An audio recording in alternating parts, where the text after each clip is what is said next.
Montpellier et Brive, voilà deux équipes très en forme dans ce début de saison. Le MHR a gagné ses 3 derniers matchs de championnat et compte 14 points au coup d'envoi de la partie. 14, c'est aussi le total du CAB, seul tombeur de La Rochelle et qui a gagné 3 de ses 4 dernières rencontres.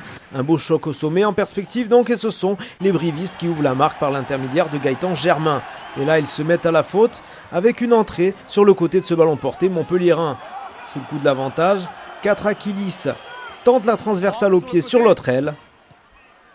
Réception parfaite de Nemanja Nadolo. L'ex-star des Crusaders ouvre son compteur personnel avec son nouveau club. Montpellier passe en tête. L'essai n'est pas transformé, 5-3, puis rapidement 8-6. Grâce à une pénalité de chaque côté, les brévistes font de la résistance mais perdent ici une munition en touche. Derrière, Montpellier déroule son jeu.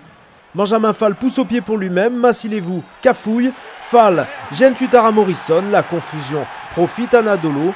Et Germain n'a pas les jambes pour rattraper le Fidjien qui s'en va marquer le deuxième essai montpelliérain. Son staff applaudit. Katrakilis passe la transformation et ajoute 3 points de plus sur cette pénalité. Le score à la pause, 18-6 en faveur de Montpellier. Et Brive va démarrer la seconde période à 14 puisque Sissako Yama est bolé après un carton jaune en fin de première période. Le CAB est accablé à la fois par l'infériorité numérique et la chaleur et ne va pas tarder à se retrouver en difficulté au retour des vestiaires. Montpellier est en confiance et déroule son jeu. C'est bouché à droite, qu'à cela ne tienne, les cistes vont tenter à gauche. Un point de fixation, Katrakilis utilise le leurre de ses avants et sert François Stein. Le 2 contre 1 est tellement évident que 3 défenseurs brivistes sont dans le vent sur la fin de passe de l'ancien Racingman. Troisième essai Hérolté, avec la transformation, cela fait 25-6. Le bonus offensif est virtuellement dans la poche pour Montpellier qui va continuer d'attaquer sous l'impulsion d'un excellent Benoît Payaug. Mais Antoine Battu ne bonifie pas la chistera de son demi de mêlée. Le ballon tombe et profite à William Wetton qui s'en va inscrire le premier essai de Brive. 25-13 au tableau d'affichage après la transformation de Germain. Le bonus offensif montpelliérain est remis en question.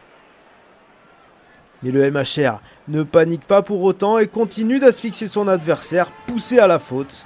Teddy Iribaren reçoit lui aussi un carton jaune, le 12e de la saison pour le CAB. Et la punition dans la foulée. Passe au pied génial de Payaug pour Nadolo.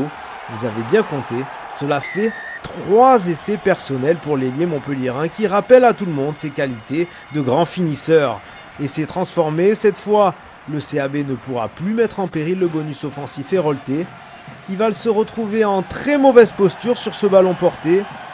Malgré la résistance, les cistes avancent et vont passer la ligne d'en but une 5e fois à moins de 10 minutes de la fin. À la manœuvre, le talonneur Charles Gély. C'est une véritable démonstration de force que nous offrent les hommes de Jack White face à un adversaire vaillant mais grévé par son indiscipline. Botica marque une dernière pénalité et clôt la marque à 42-13. 4e victoire d'affilée pour Montpellier qui ira à Mayol en position de force lors de la prochaine journée. Petit coup d'arrêt en revanche pour Brive qui aura l'occasion de se relancer chez lui à Amédée Domenech face au champion de France en titre.